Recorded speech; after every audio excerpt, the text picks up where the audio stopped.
بسم اللہ الرحمن الرحیم الحمد للہ رب العالمین والصلاة والسلام علی سید المرسلین وعلی آلہ وصحبہ اجمعین اما بعد قال اللہ عز وجل فی محکم تنزیل ان عدت الشہور عند اللہ 12 شہرا فی کتاب اللہ یوم خلق السماوات والارض منها 4 حرم ذلك الدین القیم۔ اللہ رب العزت ارشاد فرماتے ہیں، سورہ توبہ کی آیت ہے جو میں نے آپ کے سامنے تلاوت کی، یقیناً جب سے اللہ رب العزت نے آسمان و زمین کو پیدا کیا اس وقت سے اللہ رب العزت کے نزدیک مہینوں کی تعداد 12 ہے، جن میں سے 4 مہینے حرمت والے ہیں۔ ذالک الدین القیم، یہی سیدھا دین ہے۔ فلا تظلموا فیہن انفسکم، ان میں اپنے نفسوں کے اوپر ظلم مت کیا کرو۔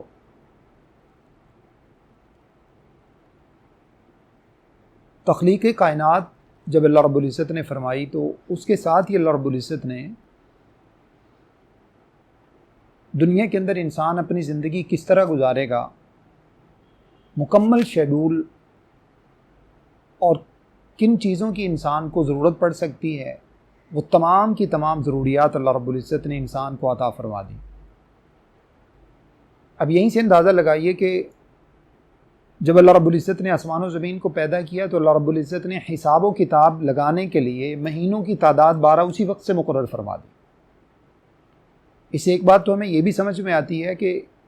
جو مہینے اللہ رب العزت نے مقرر فرما دیے، جو سسٹم اللہ رب العزت نے ہمیں دے دیا، ہمیں کوشش کر کے اسی سسٹم کے مطابق ہی اپنی زندگی کو مرتب کرنا چاہیے۔ ہمیں اپنے کیلنڈرز بھی اسی کے مطابق بنانے چاہیے۔ اور اسی طرح سے دوسری بات یہاں سے یہ سمجھ لیجئے، کچھ لوگ جو مہینوں کے نام چینج کر دیتے ہیں، جیسے ربیع الاول کی جگہ ربیع النور، یا اپنی مرضی سے کچھ اپنی عقیدت کے اعتبار سے، یہ درست نہیں ہے۔ اللہ کا دیا ہوا سسٹم ہے، رسول اللہ صلی اللہ علیہ وسلم کے عہد مبارک میں اسی طرح سے ان مہینوں کے نام مقرر تھے، اسی کے مطابق سسٹم چلتا تھا، تو اس وجہ سے اس کو چینج کرنے کی کوشش نہیں کرنا چاہیے۔ یہ دین کے اندر زیادتی ہے۔ جاہلیت کے اندر بھی لوگ اسی طرح سے کیا کرتے تھے۔ اللہ رب العزت نے قرآن مجید کی دوسری آیت میں ارشاد فرمایا، هو الذی جعل الشمس ضیاء والقمر نورا وقدرہ منازل لتعلموا عدد السنین والحساب، سورہ یونس کی آیت ہے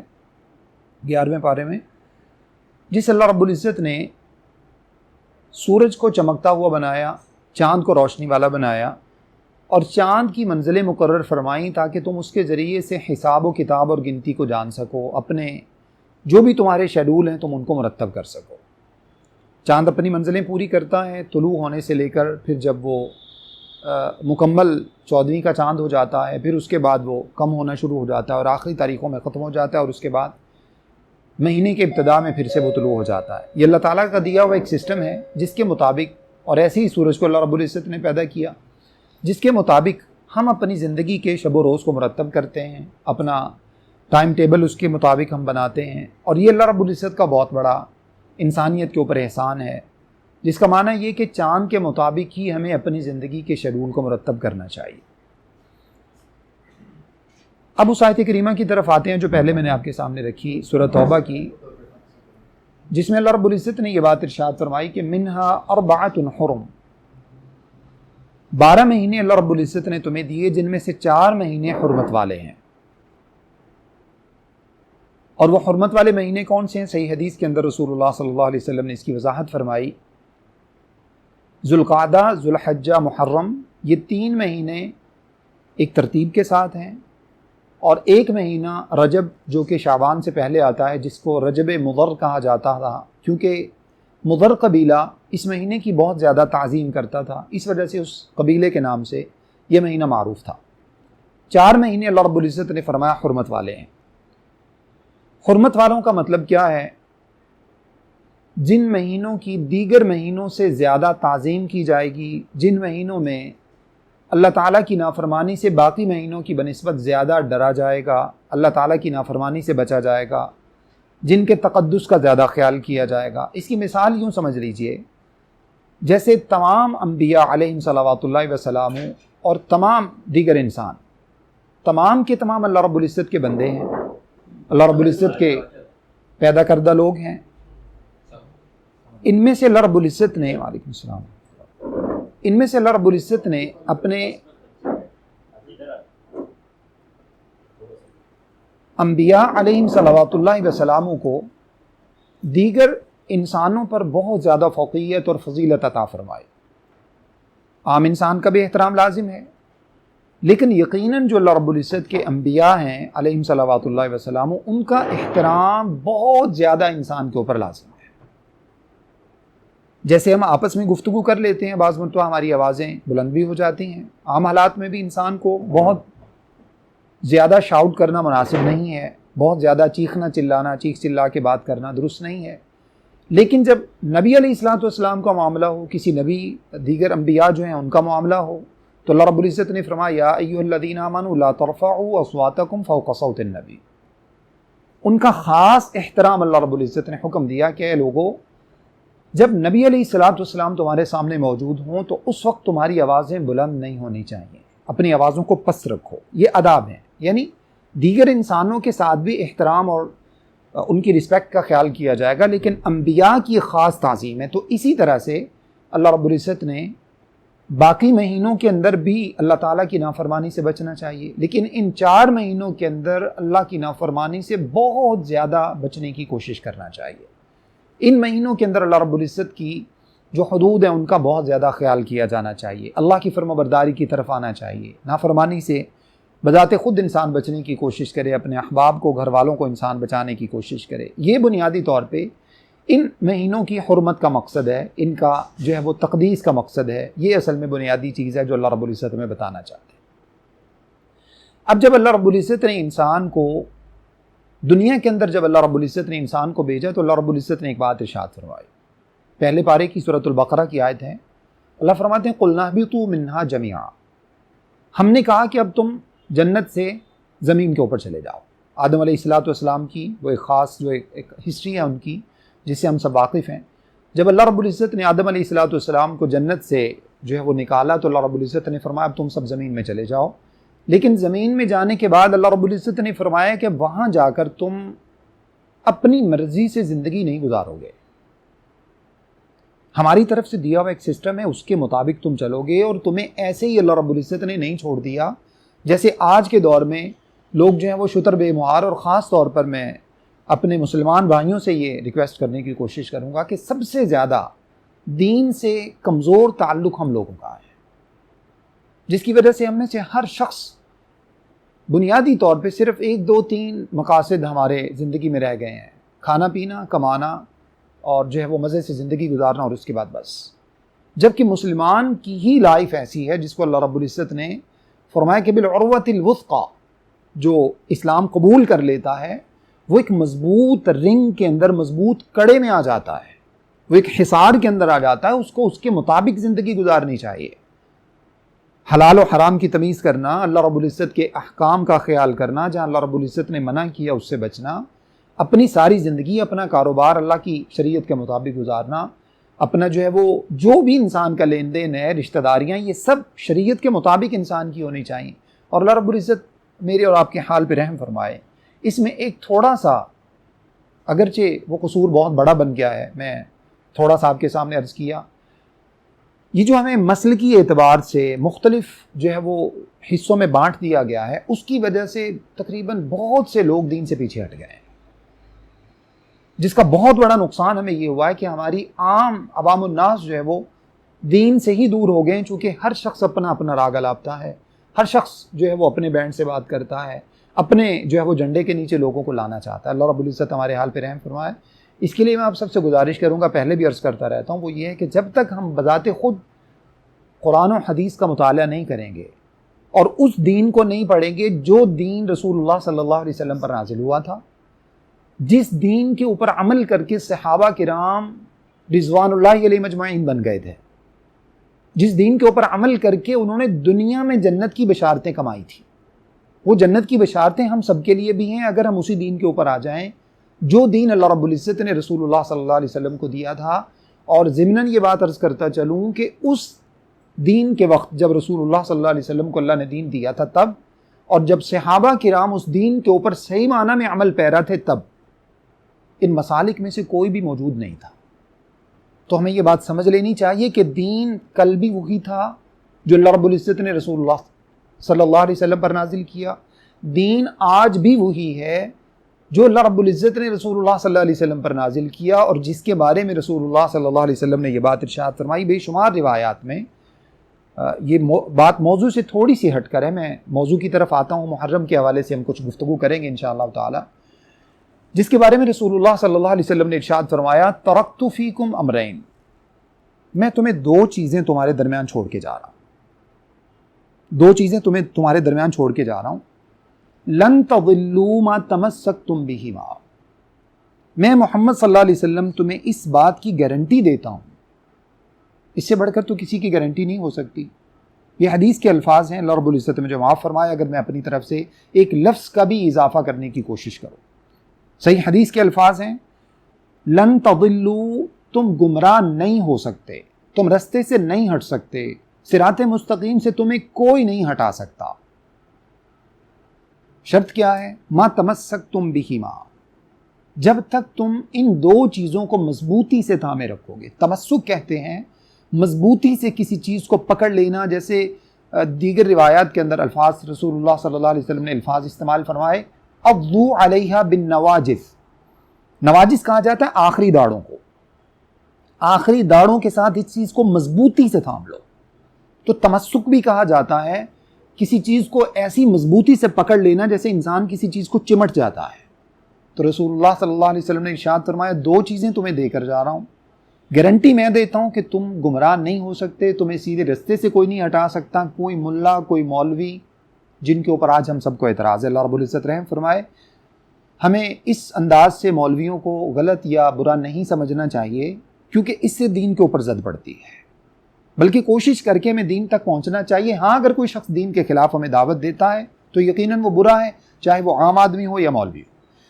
تو رسول اللہ صلی اللہ علیہ وسلم نے ارشاد فرمایا کہ دو چیزیں تمہیں دے کر جا رہا ہوں، گارنٹی تمہیں میں دیتا ہوں کہ تم گمراہ نہیں ہو سکتے، دنیا جہان کی کوئی بھی طاقت جتنی بھی کوشش کر لے، تم گمراہ نہیں ہو سکتے جب تک ان دونوں کو مضبوطی سے تھام رکھا ہے۔ اور وہ دو چیزیں ہیں کیا؟ اللہ کے نبی صلی اللہ علیہ وسلم نے ارشاد فرمایا، کتاب اللہ و سنت رسولہ او کما قال علیہ الصلوۃ والسلام، ایک اللہ کی کتاب ہے قرآن مجید، اور دوسری رسول اللہ صلی اللہ علیہ وسلم کی سنت ہے جس کو حدیث مبارکہ کہا جاتا ہے۔ یہ دین کی بنیاد ہے، اس کے سوا باقی سب اسی کے اوپر پرکھا جائے گا۔ اگر اس معیار کے اوپر کوئی بات پوری اترتی ہے تو وہ دین ہے، اور اگر پوری نہیں اترتی تو وہ دین کی ہسٹری سے باہر ہے، اس کا دین سے کوئی تعلق نہیں ہے۔ اسی کے بارے میں رسول اللہ صلی اللہ علیہ وسلم کی صحیح حدیث صحیح بخاری کے اندر موجود ہے، عائشہ صدیقہ رضی اللہ تعالیٰ عنہ فرماتی ہیں کہ رسول اللہ صلی اللہ علیہ وسلم نے ارشاد فرمایا،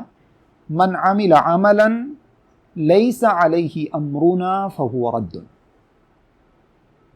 اگر کسی شخص نے کسی ایسی بات کے اوپر عمل کیا جو ہمارے دین کے اندر موجود نہیں ہے، جس کے اوپر ہمارا حکم موجود نہیں ہے، اور رسول اللہ صلی اللہ علیہ وسلم کے احکام یا دین کون سا ہے؟ بھی میں نے آپ کے سامنے وضاحت کی، کتاب اللہ اور سنت رسول اللہ، قرآن اور حدیث۔ تو نبی مکرم صلی اللہ علیہ وسلم نے ارشاد فرمایا، جس بندے نے ایسی بات کے اوپر عمل کیا جو ہمارے دین کے اندر موجود نہیں ہے، جس کے اوپر ہمارا حکم موجود نہیں ہے، ہماری مہر تصدیق ثبت نہیں ہے، فَهُوَ رَدٌّ، وہ قیامت والے دن رد کر دی جائے گی، وہ اس سے قبول نہیں کی جائے گی، وہ مردود ہے، اس کا دین سے کوئی تعلق نہیں ہے۔ ہر خطبہ جمعہ ہم سنتے ہیں جس میں نبی مکرم صلی اللہ علیہ وسلم کے الفاظ دہرائے جاتے ہیں، جس میں رسول اللہ صلی اللہ علیہ وسلم ارشاد فرماتے ہیں، فَإِنَّ خَيْرَ الْحَدِيثِ کتاب اللہ، بہترین بات اللہ رب العزت کی، وَخَيْرَ الْهَدْيِ هَدْيُ مُحَمَّدٍ صلی اللہ علیہ وسلم، اور ہدایت کا رستہ سب سے بہترین وہ ہے جو رسول اللہ صلی اللہ علیہ وسلم نے حدیث کی صورت میں دے دیا ہے۔ اور اس کے بعد نبی مکرم صلی اللہ علیہ وسلم نے ارشاد فرمایا، وَشَرَّ الْأُمُورِ مُحْدَثَاتُهَا، دنیا کی بدترین بات وہ ہے جس کو دین بنا کے دین میں امینڈمنٹ کر دی جائے جبکہ وہ دین نہ ہو، اس کو ثواب سمجھ کے عمل کیا جائے، اچھا سمجھ کے کیا جائے جبکہ وہ دین کا حصہ نہ ہو۔ اور اس کے بارے میں رسول اللہ صلی اللہ علیہ وسلم نے ارشاد فرمایا وہ جتنی بھی قسم کے معاملات ہوں، کل محدثۃ بدعہ، وہ تمام کی تمام نئی باتیں جن کو گھڑ کر دین میں داخل کر دیا جائے سب بدعات کہلاتی ہیں۔ کل بدعۃ ضلالہ، تمام کی تمام بدعات بری ہی ہوتی ہیں، وہ سب کی سب گمراہی ہوتی ہیں۔ وکل ضلالۃ فی النار، اور تمام کی تمام بدعات اور گمراہیاں ان سب کا ٹھکانہ جہنم کی آگ ہے۔ ایک حدیث اور اس کے بارے میں آپ کے سامنے عرض کر کے پھر بات کو آگے کنٹینیو کرتا ہوں۔ رسول اللہ صلی اللہ علیہ وسلم نے ارشاد فرمایا قیامت والا دن ہے، لوگوں کو حوض کوثر پر میں پانی پلا رہا ہوں، آب کوثر لوگوں کو پلا رہا ہوں۔ میری دعا ہے کہ اللہ رب العزت ہم سب کو رسول اللہ صلی اللہ علیہ وسلم کے ہاتھ سے آب کوثر پینا نصیب فرمائے، کیونکہ آب کوثر پینے کے بعد انسان کی پیاس ختم ہو جائے گی۔ اللہ رب العزت کا ایک خاص انعام ہے جو رسول اللہ صلی اللہ علیہ وسلم کو اللہ رب العزت نے کوثر کے چشمہ کی صورت میں عطا فرمایا، انا اعطیناک الکوثر، ہم نے آپ کو کوثر عطا فرمایا ہے۔ رسول اللہ صلی اللہ علیہ وسلم فرماتے ہیں کہ میں حوض کوثر پر لوگوں کو پانی پلا رہا ہوں گا، وہاں پر کچھ لوگوں کو لایا جائے گا جن کو میں ان کے وضو کے چمکتے ہوئے اعضاء کی وجہ سے پہچان لوں گا۔ صحیح حدیث کے اندر موجود ہے جب انسان نماز کے لیے وضو کرتا ہے تو جتنے بھی اعضاء کو دھوتا ہے وہ سب وضو کے آثار اور پانی کے لگنے کی وجہ سے قیامت والے دن غرم محجلین، وہ چمکتے ہوئے ہوں گے۔ جب انسان جائیں گے تو دور سے ہی رسول اللہ صلی اللہ علیہ وسلم کی امت کو پہچان لیا جائے گا۔ نبی مکرم صلی اللہ علیہ وسلم فرماتے ہیں کہ کچھ لوگ میری امت کے ہوں گے جن کے وضو کے اعضاء چمک رہے ہوں گے، جب وہ میری طرف لائے جائیں گے تو ان کو میری طرف آنے سے روک دیا جائے گا۔ آب کوثر پینے کا معنی ہے انسان کا جنتی ہو جانا، اور آب کوثر جن کو پینے سے روک دیا جائے گا اس کا معنی یہ ہے کہ ان کو جنت میں داخلے کی اجازت نہیں دی جائے گی۔ رسول اللہ صلی اللہ علیہ وسلم ارشاد فرماتے ہیں میں فرشتوں سے کہوں گا کہ فرشتوں ان لوگوں کو آنے دو، یہ میری امت کے لوگ ہیں۔ فرشتے عرض کریں گے کہ اللہ کے رسول صلی اللہ علیہ وسلم ان کا جنت میں جانا منع کر دیا گیا ہے۔ صحیح حدیث کے الفاظ ہیں، صحیح بخاری کے اندر یہ روایت موجود ہے۔ فرشتے عرض کریں گے اللہ کے نبی صلی اللہ علیہ وسلم ان لوگوں کا جنت میں جانا منع کر دیا گیا ہے۔ اللہ کے نبی صلی اللہ علیہ وسلم فرمائیں گے وہ کیوں؟ تو فرشتے عرض کریں گے، الفاظ نوٹ کیجئے گا، صحیح حدیث کے الفاظ ہیں، انک لا تدری ما احدثوا بعدک، او کما قال علیہ الصلوۃ والسلام، اے اللہ کے رسول صلی اللہ علیہ وسلم آپ کو نہیں معلوم کہ جب آپ دنیا سے تشریف لے آئے تھے، دنیا سے جب آپ رخصت ہو گئے تھے تو آپ کے جانے کے بعد ان لوگوں نے دین کے اندر کون کون سی نئی باتوں کا اضافہ کر دیا تھا۔ ما احدثوا، احدث کا لفظ میں نے پہلے آپ کے سامنے خطبہ کے الفاظ میں استعمال کیا ہے، شر الامور محدثاتها، وہی روٹ ورڈ ہے اس کا بھی۔ آپ کو نہیں معلوم کہ اللہ کے نبی صلی اللہ علیہ وسلم آپ کے جانے کے بعد ان لوگوں نے دین کا کیا حال کر دیا تھا۔ اللہ کے نبی صلی اللہ علیہ وسلم ارشاد فرمائیں گے سحقن سحقن سحقن، ان لوگوں کو مجھ سے دور کر دو، مجھ سے دور کر دو، مجھ سے دور کر دو۔ اور اس کے بعد ان لوگوں کو اٹھا کر جہنم میں پھینک دیا جائے گا۔ یہ وہ لوگ ہیں جو دین کو مذاق بنائے رکھے تھے، جنہوں نے دین کے اندر ایسی باتوں کا اضافہ کر دیا تھا جن کا دین کے اندر کوئی وجود ہی نہیں تھا۔ یہ ساری کی ساری باتیں آپ کے سامنے عرض کرنے کا مقصد یہ ہے کہ جب اللہ رب العزت نے ہمیں دنیا کے اندر بھیجا تو اللہ رب العزت نے ارشاد فرمایا کہ جب تم دنیا میں چلے جاؤ گے تو وہاں پر تمہارے پاس ہماری طرف سے ہدایت نامہ پہنچے گا۔ جو شخص اس ہدایت نامہ کے مطابق زندگی گزارے گا فلا خوف علیہم ولا هم يحزنون، اس کے اوپر کوئی خوف اور کوئی غم نہیں ہوگا۔ جو اس کے مطابق زندگی گزارے گا، دوسری آیت میں سورہ طٰہٰ کی آیت میں اللہ رب العزت نے فرمایا فلا یضل ولا یشقى، الفاظ نوٹ کر لیجئے گا، میں نے پہلے بھی آپ کو عرض کیا، کتاب و سنت کے اوپر عمل کرنے والا شخص کبھی گمراہ نہیں ہو سکتا، اللہ کی گارنٹی ہے۔ فلا یضل ولا یشقى، جو کتاب و سنت کے اوپر عمل کرے گا نہ گمراہ ہوگا نہ بدبخت ہوگا، وہ صراط مستقیم پر رہے گا، وہ نیک بخت رہے گا۔ اس کی زندگی بھی پرسکون ہوگی، اس کی آخرت بھی پرسکون ہوگی، اور جس نے اس دین کے اوپر عمل نہیں کیا، آگے اس کے اللہ رب العزت نے سزا بھی بتائی، ومن اعرض عن ذکری، جس نے ہمارے دین کو چھوڑ دیا، کتاب و سنت کو چھوڑ دیا، نتیجہ کیا نکلے گا؟ فَإِنَّ لَهُ مَعِيشَةً ضَنْكَ، دنیا ہم اس کے اوپر تنگ کر دیں گے، اس کی معیشت کو تنگ کر دیں گے۔ وَنَحْشُرُهُ يَوْمَ الْقِيَامَةِ أَعْمَىٰ، دوسری سزا قیامت والے دن اس کو اندھا کر کے اٹھائیں گے۔ انسان کہے گا رب لما حشرتنی اعمیٰ، اگلے الفاظ ہے قرآن مجید کے سورۃ طٰہٰ کے، اے اللہ رب العزت آج مجھے اندھا کر کے کیوں اٹھایا ہے؟ اللہ رب العزت ارشاد فرمائیں گے کذالک اتتک آیاتنا فنسیتها، تمہارے پاس میرا دین پہنچا تھا، ہماری آیات پہنچی تھی، قرآن کے احکام پہنچے تھے، حدیث رسول صلی اللہ علیہ وسلم، نبی مکرم صلی اللہ علیہ وسلم کے فرامین پہنچے تھے، تو نے کیا کیا تھا؟ فنسیتها، تو نے ان سب کو بلا دیا تھا۔ وَكَذَلِكَ الْيَوْمَ تُنْسَىٰ، سو آج تو بھی اسی طرح سے بلا دیا گیا ہے جیسے تو نے دنیا میں دین کو بلا دیا تھا، جیسے تو نے ہمارے دین سے اعراض کر لیا تھا، انحراف کر لیا تھا، دین کو چھوڑ دیا تھا، اور تو بھول گیا تھا کہ دین بھی کچھ ہوتا ہے، ہم نے اسی طرح سے آج تجھے بلا دیا ہے۔ جب اللہ رب العزت نے زندگی عطا فرمائی ہے، اس کے ساتھ ہمیں زندگی گزارنے کا اسلوب عطا فرمایا ہے، قرآن و سنت کی صورت میں لائف سٹائل ہمیں سکھایا ہے، رسول اللہ صلی اللہ علیہ وسلم کی زندگی کی صورت میں پوری کی پوری 63 سالہ زندگی رسول اللہ صلی اللہ علیہ وسلم نے گزار کر ہمیں بتایا ہے کہ کس طرح سے دین کے اوپر عمل کرنا ہے، کیسے زندگی گزارنی ہے، شب و روز گزار کر بتائے ہیں، ماہ و سال گزار کر بتائے ہیں، ہر مہینہ رسول اللہ صلی اللہ علیہ وسلم کی حیات طیبہ میں آیا، رمضان، شوال، ذوالقعدہ، ذوالحجہ، محرم، صفر، ربیع الاول، ربیع الثانی، جمادی الاول، جمادی الثانی، رجب، شعبان، تمام کے تمام مہینے رسول اللہ صلی اللہ علیہ وسلم کی زندگی میں آئے، آپ نے گزار کر بتائے، دکھائے کیسے تمہیں گزارنے ہیں۔ اس کے باوجود اگر ہمیں آج بھی دین کی بنیادوں پر ہی اختلاف ہو، اور ہم دین کا جو اصل چہرہ ہے اس کو چند ایسی باتوں کے پیچھے چھپا دیں جن باتوں کا بظاہر دین سے تعلق نہیں، اور اگر ان کا تعلق ہے تو سوائے ہسٹری کے، سوائے تاریخ کے، اس سے زیادہ ان کا کوئی تعلق نہیں، اس کے پیچھے ہم پورے کے پورے دین کو مسخ کر دیں تو اس سے بڑی بدبختی کوئی نہیں ہے۔ ماہ محرم کے حوالے سے ہم نے گفتگو شروع کی تھی، رسول اللہ صلی اللہ علیہ وسلم سے محرم کے بارے میں رسول اللہ صلی اللہ علیہ وسلم ارشاد فرماتے ہیں، ابو ہریرہ رضی اللہ تعالیٰ عنہ اس روایت کے راوی ہیں، ارشاد فرمایا، صحیح مسلم کے اندر اللہ کے نبی صلی اللہ علیہ وسلم کا فرمان موجود ہے، فرمایا افضل الصیام بعد رمضان شہر اللہ المحرم، یہ ہے دین کا اصل چہرہ جس کو ہم نے چھپا دیا ہے، چند تاریخی باتیں جن کی کوئی حقیقت نہیں ہے، تھوڑا سا میں اس کی طرف بھی آپ کے سامنے آؤں گا، کچھ روشنی ڈالنے کی کوشش کروں گا۔ دین کا اصل چہرہ دیکھیے، رسول اللہ صلی اللہ علیہ وسلم ارشاد فرماتے ہیں رمضان کے بعد، رمضان کے روزے کے بعد، یعنی فرضی روزے کے بعد، اللہ رب العزت کے نزدیک سب سے زیادہ پسندیدہ روزے اللہ کے مہینے محرم کے ہیں، باقی بھی 4 مہینے حرمت والے ہیں،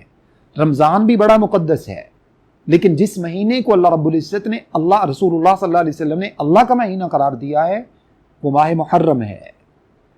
اور یاد رکھ لیجئے یہ محرم، یہ حدیث رسول صلی اللہ علیہ وسلم، یہ واقعہ کربلا پیش آنے سے کم و بیش 55 سال پہلے کی بات ہے، تب واقعہ کربلا پیش نہیں آیا تھا جب یہ رسول اللہ صلی اللہ علیہ وسلم نے یہ بات ارشاد فرمائی تھی۔ جب اللہ رب العزت نے قرآن مجید کو نازل کیا تھا تب ابھی واقعہ کربلا پیش نہیں آیا تھا، اس سے بہت پہلے کی باتیں ہیں، یہ دین کا اصل چہرہ ہے جو سب چھپ گیا ہے۔ تو رسول اللہ صلی اللہ علیہ وسلم نے ارشاد فرمایا ماہ محرم کے روزے اللہ رب العزت کے نزدیک رمضان کے روزوں کے بعد سب سے زیادہ فضیلت والے ہیں، وافضل الصلاۃ بعد الفریضۃ، اور فرضی نماز کے بعد سب سے زیادہ پسندیدہ نماز اللہ رب العزت کی صلاۃ اللیل، رات کی نماز ہے۔ یہ دین کا اصل چہرہ ہے۔ رسول اللہ صلی اللہ علیہ وسلم سے پوچھا گیا، عبداللہ بن عباس رضی اللہ تعالیٰ عنہ اس روایت کے راوی ہیں، اللہ کے نبی صلی اللہ علیہ وسلم کے بارے میں ارشاد فرماتے ہیں کہ اللہ کے نبی صلی اللہ علیہ وسلم نے صام یوم عاشوراء وامر بصیامہ، یوم عاشوراء کا روزہ رکھا 10 محرم کا، اور 10 محرم کا روزہ رکھنے کا رسول اللہ صلی اللہ علیہ وسلم نے حکم ارشاد فرمایا۔ دوسری حدیث میں ابو قتادہ رضی اللہ تعالیٰ عنہ فرماتے ہیں، صحیح مسلم کے اندر یہ بھی روایت موجود ہے، سئل رسول اللہ صلی اللہ علیہ وسلم عن صوم یوم عاشوراء، لمبی روایت ہے، اس سے پہلے یوم عرفہ کے بارے میں اور بعد کے الفاظ یوم عاشوراء کے بارے میں۔ فرماتے ہیں کہ نبی مکرم صلی اللہ علیہ وسلم سے یوم عاشوراء کے بارے میں پوچھا گیا تو اللہ کے رسول صلی اللہ علیہ وسلم نے ارشاد فرمایا، یعنی پوچھا گیا کہ اس کی فضیلت کیا ہے یوم عاشوراء کے روزے کی،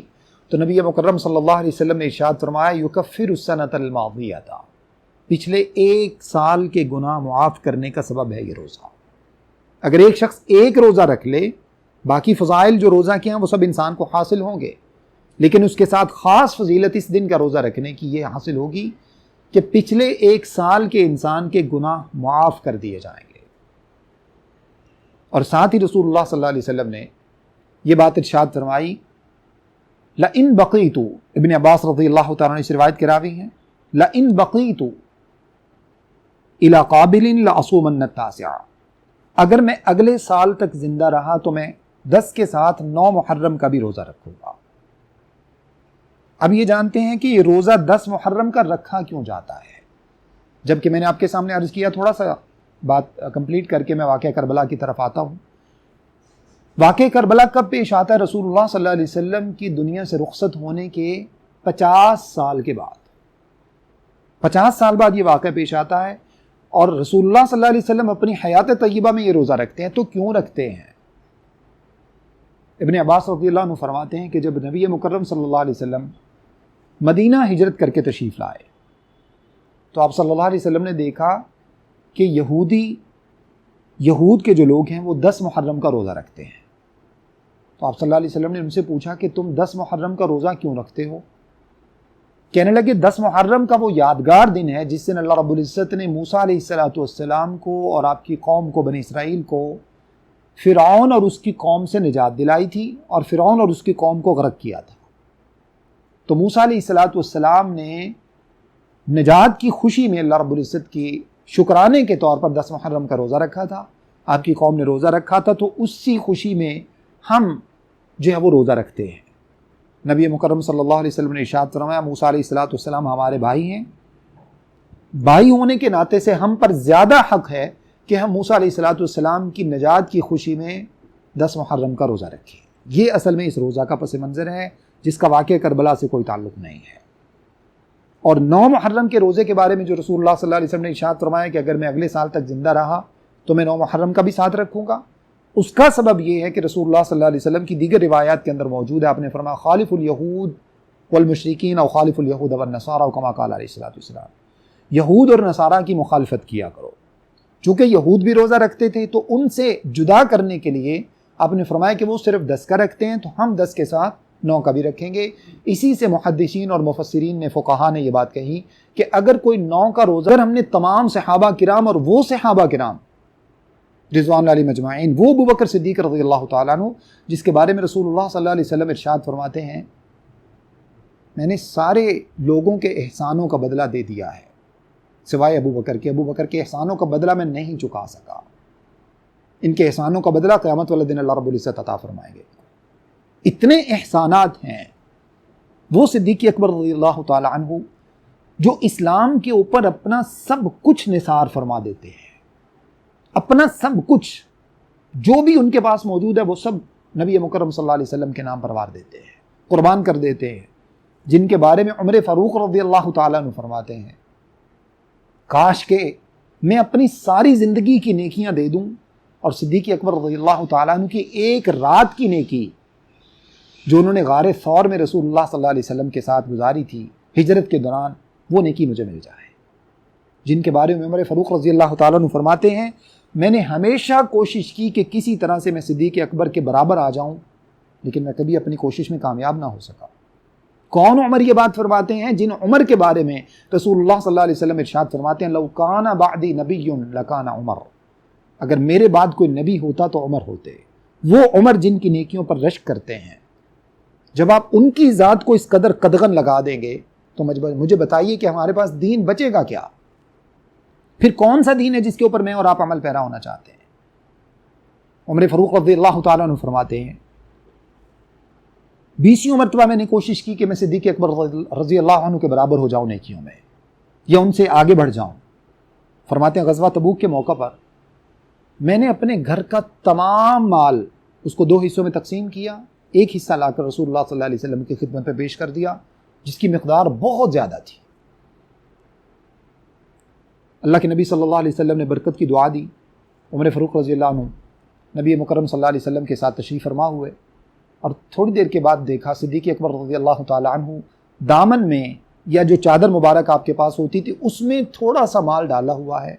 اور نبی مکرم صلی اللہ علیہ وسلم کی خدمت میں حاضر ہو رہے ہیں غزوہ تبوک کے لیے، جہاد کے لیے اپنا مال پیش کرنے کے لیے۔ عمر فاروق رضی اللہ عنہ فرماتے ہیں میں نے سوچا کہ آج تو میں ابو بکر سے جیت گیا، کیونکہ میں نے بہت سا مال جمع کرایا ہے، اور صدیق اکبر رضی اللہ عنہ کے پاس ایک چھوٹی سی گٹھڑی ہے جس کے اندر پتہ نہیں کیا ہوگا، تھوڑا بہت کچھ ہوگا۔ عمر فاروق رضی اللہ عنہ فرماتے ہیں جب میں نے اپنا مال جمع کرایا تو مجھے نبی صلی اللہ علیہ وسلم نے پوچھا عمر کیا لائے ہو، کیا چھوڑ آئے ہو؟ میں نے عرض کیا اللہ کے رسول صلی اللہ علیہ وسلم اپنے جو کچھ بھی میری جائیداد اور پراپرٹی تھی، جو بھی میرا گھر کا مال تھا، سب کو 2 حصوں میں ڈیوائیڈ کیا، ایک لا کے اسلام کی خدمت میں جمع کرا دیا اور ایک حصہ اپنے گھر پہ رکھ دیا، یعنی 50% لا کے دے دیا۔ فرماتے ہیں جب صدیق اکبر رضی اللہ تعالیٰ نے تشریف لائے، اللہ کے رسول صلی اللہ علیہ وسلم نے پوچھا ابو بکر صدیق یہ جو کچھ بھی لائے ہو گھر سے کیا لائے ہو، کیا چھوڑ آئے ہو؟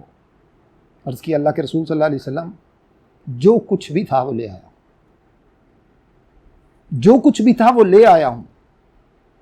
پوچھا ابو بکر گھر پہ کیا چھوڑا ہے؟ عرض کی اللہ کے رسول صلی اللہ علیہ وسلم اللہ اور اس کے رسول کی محبت کرتے ہیں۔ بعض دیگر روایات کے اندر موجود ہے کہ جب صدیق اکبر رضی اللہ عنہ سے پوچھا گیا کہ جب آپ نے مال جمع کروایا تو گھر سے کیسے سارا مال لا کے دے دیا؟ فرمایا میں نے گھر کی دیواروں کو دیکھا، اگر اس کے اندر کوئی سوئی بھی اٹکی ہوئی تھی تو وہ بھی میں نے لا کے صحابہ کرام کے لیے جہاد کے مال میں جمع کرا دی کہ شاید وہ جہاد کے دوران صحابہ کرام کے کام آ جائے۔ اتنا کچھ بھی جو صحابی اپنے گھر پہ نہیں چھوڑتا، آج کے اگر صحابہ کو دین سے نکال دیا جائے تو مجھے بتائیے تمام کی تمام احادیث کہاں جائیں گی؟ اس قرآن کی اتھینٹسٹی میرے اور آپ کے سامنے کیا رہے گی جب ہم صحابہ کو دین سے نکال دیں، جب انہی کے ایمان کے بارے میں ہم شکوک و شبہات پیدا کر دیں؟ اس صدیق اکبر رضی اللہ تعالیٰ عنہ کے بارے میں جب وہ دنیا سے رخصت ہوتے ہیں تو ان کے پاس لوگوں کو دینے کے لیے، اپنی اولاد کے لیے وراثت میں کچھ نہیں ہوتا۔ ان کے بارے میں یہ کہا جاتا ہے کہ انہوں نے باغ فدق کے اوپر قبضہ کر لیا تھا۔ وہ صدیق اکبر رضی اللہ تعالیٰ عنہ جو اپنی ساری زندگی، اپنا سب کچھ لا کے رسول اللہ صلی اللہ علیہ وسلم کے نام پر قربان کر دیتے ہیں، جو اپنی جان رسول اللہ صلی اللہ علیہ وسلم کے ساتھ قربان کرنے کو ہجرت کے لیے تیار ہو جاتے ہیں، ان صدیق اکبر کے بارے میں کہا جاتا ہے رضی اللہ تعالیٰ عنہ کہ انہوں نے باغ فدق پر قبضہ کر لیا تھا۔ اس سے بڑا دین کے اوپر کوئی الزام نہیں ہو سکتا۔ صدیق اکبر پر الزام کا معنی یہ ہے کہ ہم نے دین کے چہرے پر قدغن لگا دی ہے۔ وہ باغ فدق، ایک میں لاجیکل سی بات آپ کے سامنے رکھنا چاہوں گا تاکہ ہمیں بات سمجھ میں آ جائے۔ باغ فدق ایک باغ تھا جو رسول اللہ صلی اللہ علیہ وسلم اپنی حیات طیبہ میں اس سے جو ہے وہ اپنے اہل و عیال کو کھلاتے پلاتے تھے، اور آپ جانتے ہیں کہ مال غنیمت میں اللہ رب العزت نے نبی مکرم صلی اللہ علیہ وسلم اور آپ کے اہل بیت کا 5واں حصہ مقرر فرمایا، اور یہ بات ہم تمام لوگ بخوبی جانتے ہیں کہ رسول اللہ صلی اللہ علیہ وسلم نے ارشاد فرمایا کہ انبیاء کی کوئی وراثت نہیں ہوتی، انبیاء کی کوئی وراثت نہیں ہوتی۔ اور انبیاء کی وراثت کیا ہوتی ہے؟ جو دین وہ چھوڑ کر جا رہے ہوتے ہیں یہ ان کی وراثت ہوتی ہے، اور اس چیز کے وارث کون ہوتے ہیں؟ دوسری صحیح حدیث کے اندر موجود ہے العلماء ورثۃ الانبیاء۔ اس وراثت کے جو صحیح معنی میں وارث ہوتے ہیں وہ علماء ہوتے ہیں، جن کو اللہ نے دین کی سمجھ دی ہے، اور ان کا کام یہ ہوتا ہے کہ وہ دین کو نبیوں کا مشن سمجھ کر ساری دنیا میں پھیلانے کی کوشش کریں۔ اس کے علاوہ انبیاء کی وراثت نہیں ہوتی۔ اللہ رب العزت ہمارے حال پہ رحم فرمائے۔ اس کا ہرگز یہ مقصد نہیں ہے کہ جو انبیاء کی اولاد ہوتی ہے اللہ رب العزت رحم فرمائے ان کو جو ہے نا وہ بھوکا چھوڑ دیا جائے، افلاس کے ساتھ ان کو چھوڑ دیا جائے، یا ان کی ضروریات کا خیال نہ رکھا جائے، بلکہ یہ تو وہ لوگ ہیں اللہ رب العزت کی وہ برگزیدہ ہستیاں اور لوگ ہیں جن کے اوپر رسول اللہ صلی اللہ علیہ وسلم نے صدقہ بھی منع قرار دیا ہے، جس کا معنی یہ کہ ان کو پاکیزہ مال میں سے جو ہے وہ ان کے سامنے ہدایہ پیش کیے جائے۔ اور اگر اہل بیت ہی کی حفاظت اسلام نہیں کر سکتا، اہل بیت کی حفاظت ہی مسلمان نہیں کر سکتے، تو پھر مسلمانوں کے پاس بچتا ہی کیا ہے نبی صلی اللہ علیہ وسلم کے گھرانے کو چھوڑ کر؟ یہ ایسا الزام ہے صدیق اکبر رضی اللہ تعالیٰ عنہ کے اوپر وہ عمر فاروق رضی اللہ تعالیٰ عنہ جو رات کو اس ڈر سے نہیں سوتے کہ اگر کوئی بھوکا رہ گیا تو قیامت والے دن عمر سے پوچھا جائے گا، کیونکہ عمر مسئول ہے، کیونکہ عمر ذمہ دار ہے، عمر خلیفہ ہے۔ وہ صدیق اکبر رضی اللہ تعالیٰ عنہ جو روزانہ فجر کے بعد مسجد سے غائب ہو جاتے ہیں، اور عمر فاروق رضی اللہ عنہ جائزہ لینے کی کوشش کرتے ہیں کہ ابو بکر صدیق روزانہ جاتے کہاں ہیں۔ ایک دن پیچھا کیا تو جا کے دیکھا ایک علاقے سے باہر، مدینہ سے باہر ایک چھوٹی سی کٹیا جس میں ایک خاتون، بوڑھی خاتون جو نبینہ ہے، جو وہاں پر اکیلی رہتی ہے، اور صدیق اکبر رضی اللہ تعالیٰ عنہ جو امیر المؤمنین ہیں، جو خلیفہ وقت ہیں،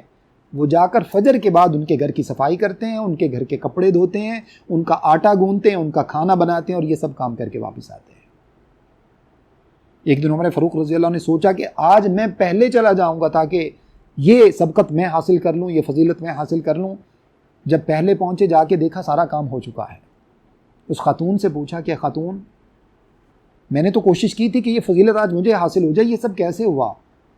اس خاتون نے عرض کیا کہ وہ جو اللہ کا بندہ آتا ہے مجھے نہیں پتا وہ کون ہے،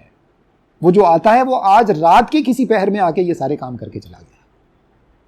اللہ کی قسم، ایسے خلفاء کے اوپر جو 22 لاکھ مربع میل کے اوپر حکومت کرتے ہیں، اور جن کے دور میں تاریخ کے اندر یہ باتیں موجود ہیں، جن کے دور میں کوئی جانور بھی بھوکا نہیں سوتا، ان خلفاء کی عظمت کے بارے میں جو ہے وہ بات کرنے کی کوشش کی جاتی ہے۔ اللہ رب العزت رحم فرمائے، اس سے بڑا دین کے ساتھ کوئی مذاق نہیں ہے۔ تو خدا را اس کا بہترین سلوشن اور بہترین اس کا حل یہ ہے جو میں نے پہلے آپ کے سامنے عرض کیا، اپنے آپ کو اصل دین کی طرف لگائیے، قرآن و حدیث کا مطالعہ کیجیے تاکہ مجھے اور آپ کو پتہ چلے، اس میں کوئی شک و شبہ کی بات نہیں، کوئی دو رائے نہیں ہے۔ جن لوگوں نے حسین رضی اللہ تعالی عنہ کے اوپر ظلم کیا، جو ان کی شہادت کے ذمہ دار ہیں، ان سے بڑا بدبخت کوئی نہیں ہے، اس میں کوئی دو رائے نہیں، کوئی شک و شبہ نہیں۔ لیکن یہ یاد رکھ لیجئے کہ اگر شہادت حسین رضی اللہ تعالیٰ عنہ، اور اسی طرح سے حسین رضی اللہ تعالیٰ عنہ کی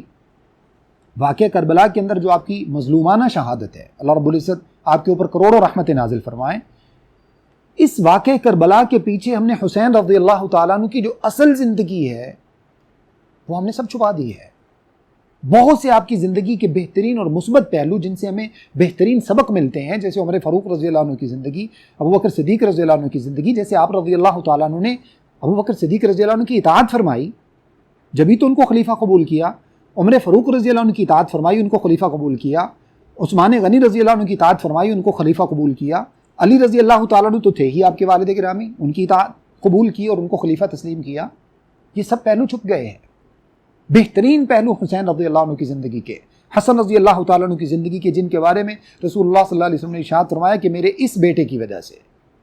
یعنی میرے اس نواسے کی وجہ سے، اللہ رب العزت دو متحارب گروپوں کو، دو لڑنے والے مسلمان گروپوں کو اللہ رب العزت صلح فرما دیں گے۔